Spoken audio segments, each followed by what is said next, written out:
all 8 of them, and now I am ready to do my layout. In the booklet, this is number 5. So I'm going to lay out my pieces. I want to check something before I go on, just a little double check. That is for uniformity. If I did a good job, I can lay them next to each other and they're all the same width. They're also the same length. Now if yours aren't the same length, that's not the end of the world, but they do want to be within about a 32nd of an inch. 32nd is about that much. If you cut your boards too short, that's usually okay too. Or even too narrow, that's okay. Usually up to about an 1/8 of an inch. As a student, you are prone to error, and that's okay. We just roll with it. If you have to recut pieces all the time, you're going to make 2 blanket chests and spend a lot of money. And you don't need to do that. What's more important than exact accuracy is uniformity. So, for example, let's say one of them is just a little bit too short. You cut it a 1/16 inch too short or something. That's okay. Make them all that short. And by doing so, we can make it work. So, for example, since these 2 rails are going to go together, they have to be the same length. But if they're slightly shorter than they should be, they'll still work. Usually up to 3/16, even a 1/4 of an inch too short, and it can still work. They just have to be the same. They have to be uniform. I don't have to cut those the same as these. Just cut the 2 that are in the same set, the same length. And if you're wondering, well, how short can I get, or depending on what piece it is your error, we can make adjustments. And just ask. Just ask me or the instructor, and I can let you know, yeah, that's no big deal, or that's a big deal, and you can redo it. That might save you on remaking parts, which is not necessary. Okay, I'm going to check these for uniformity. They're all the same width. They're all the same length. And they're all the same thickness. 13/16. Now I'm ready for my layout. 5 says to lay it out on the table just like this. 2 rails.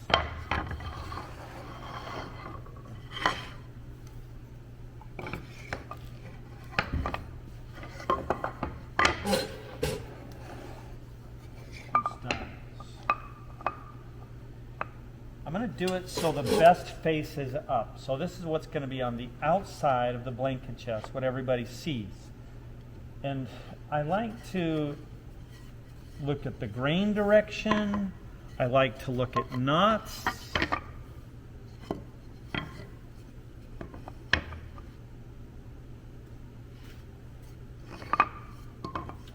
Any discoloration, all that stuff matters to me. And I have a preference, and so do you probably, so lay it out the way you want it. Good. This one.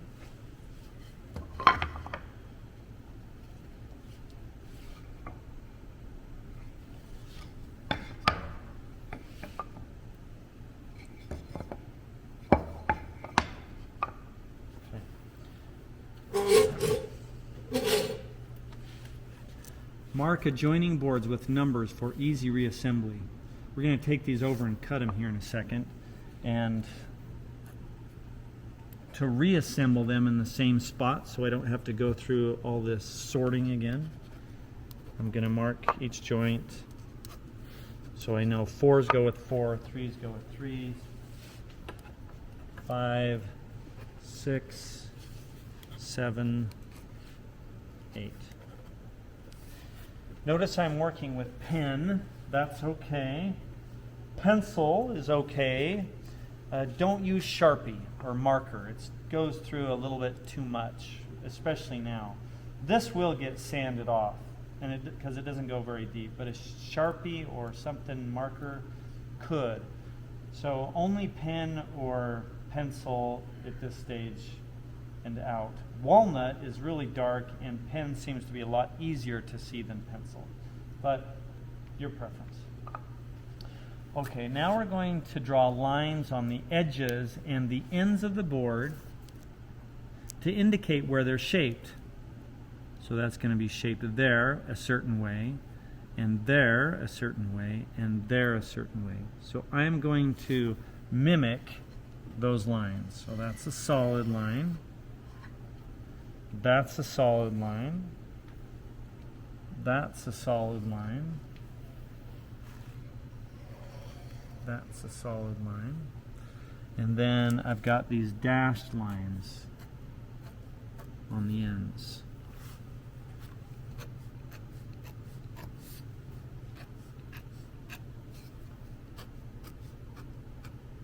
Do the same thing over here.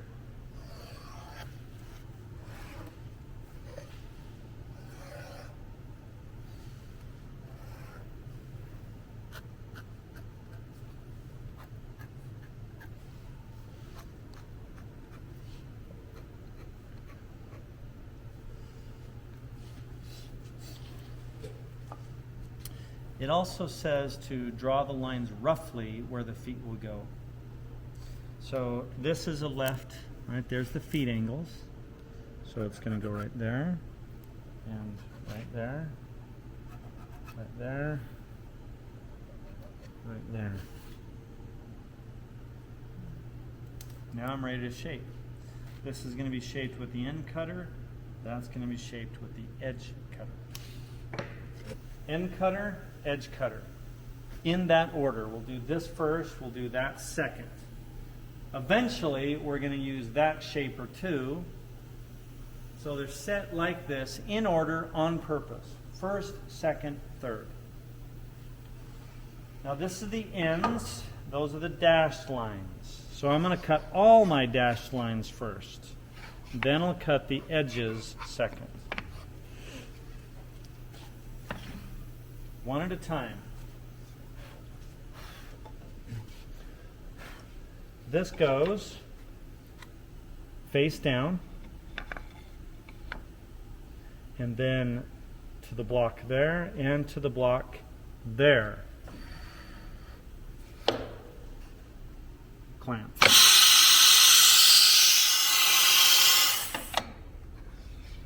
Face down, end, in, tight. Okay, watch your fingers, that's an ouch.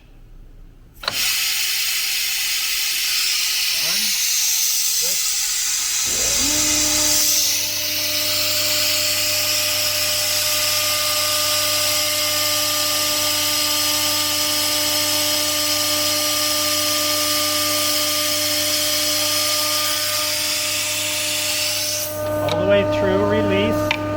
That's the cut we just made. Now it tends to blow out.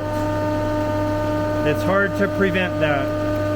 But going slowly will minimize it. So I pull it out, come back through, reinsert. Block, block.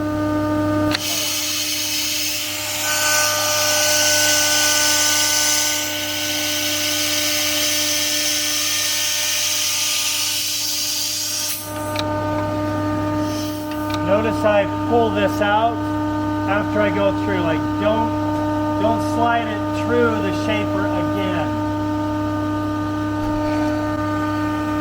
That double cuts it and it makes it not as good. Alright, I got all my ends cut.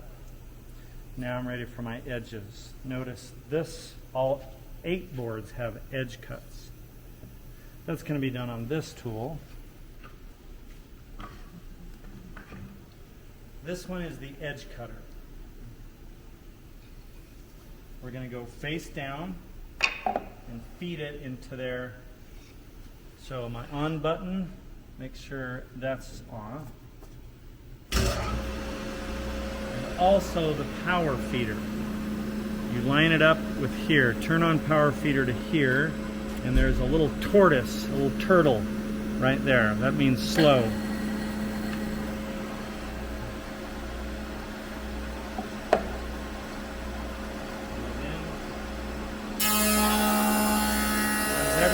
for you. Isn't that sweet?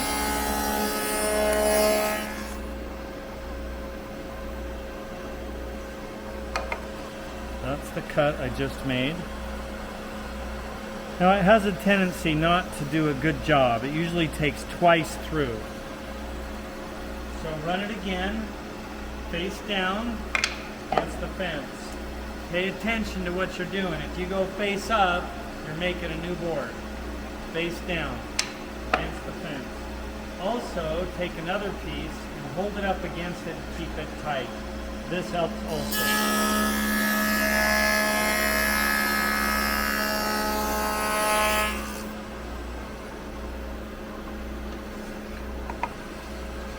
That's nice. I want you to notice how the cut rolls over all the way. That's nice. When we're done with these, they fit together like a puzzle. Now that's all my rails. I still have to do my stiles, but I want you to see how these line up with each other. Now that little feather, just break off. Notice how those line up. So face down, right? That's where I made my mark. It was over there, face down all the way through. Over here, you went face down. You got to be careful not to switch them along the way. If so, this doesn't line up properly and you have to remake them. Always face down. I put together pieces. They look great. The exact location of these is not important right now. My last step is to cut those foot angles. And it is important where they get cut. If I'm not careful, right, I've got 4 stiles, and if I don't obey my markings, I can make 3 lefts and only 1 right. So I need 2 lefts and 2 rights.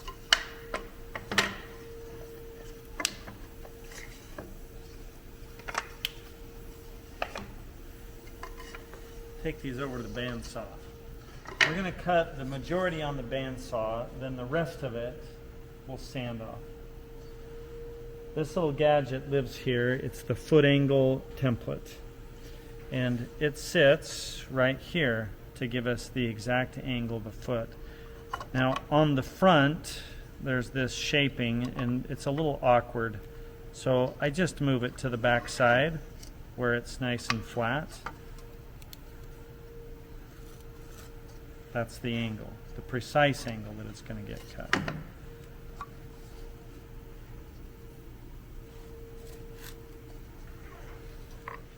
Guard should be an 1/8 to a 1/4 above. Looks good. Now I'm going to cut this outside the line, about there, and give yourself about a 1/16 of an inch extra.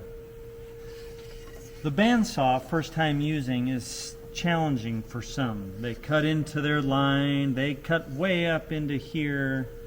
No need. If you need a little practice, cut off some pieces here. If you line up your line straight with the direction of the blade, right, as opposed to like that, the direction is going across. So line it up straight, start a ways away, and you should be fine.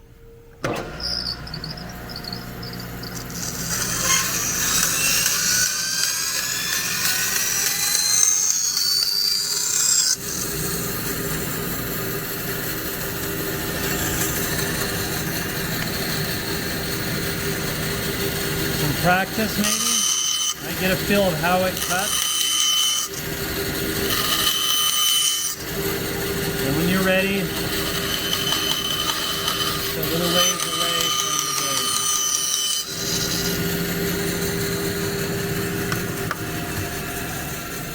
That's just about right. Now don't cut off that blade.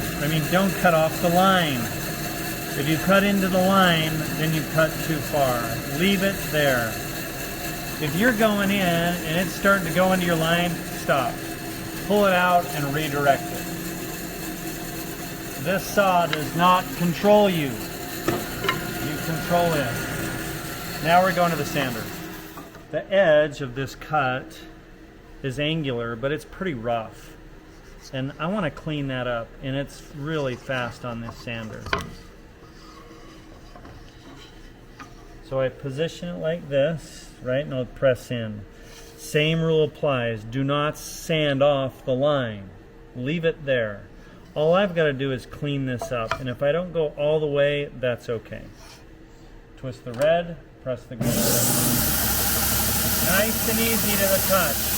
Don't press hard, just nice and light. You should be able to let go at any time and have no problems. If you press too hard, it'll throw it.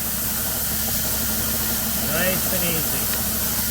So now I'm all cleaned up. I still got my line there. That's perfect.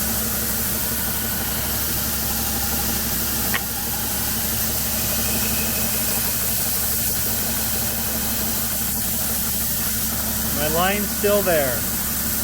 Beautiful.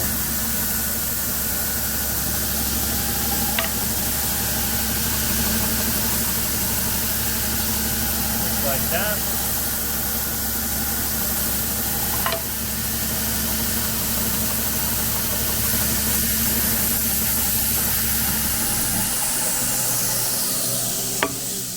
Procedure 1 is done.